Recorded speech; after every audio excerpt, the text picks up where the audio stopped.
Work முடிச்சுட்டு evening வரும்போதே மாவு மட்டும் வாங்கிட்டு வந்திருந்தேன். ஸோ நம்ம மட்டும் தானே காலையில் செஞ்சுருந்த தக்காளி வெங்காயம் கடையில் இருந்ததா, சரி ஓகே அதை வச்சு மேனேஜ் பண்ணிக்கலான்னு மாவு மட்டும் வாங்கிட்டு வந்திருந்தேன். ஸோ ஆயில் பாட்டில் வந்து எப்படி ஒர்க் ஆகுதுன்னு பார்க்கலாமான்னு செக் பண்ணி பார்த்துட்டு இருந்தேன்.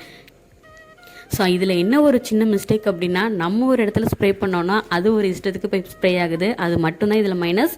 பட் வந்து நம்ம நார்மலாக ஊற்றும் போதுமே பெருசாக ஒன்றும் லீக்கேஜ் ஆகிறதில்ல. பட் குவாலிட்டி வைஸ் ஓகே அப்படின்னு தான் சொல்லணும்.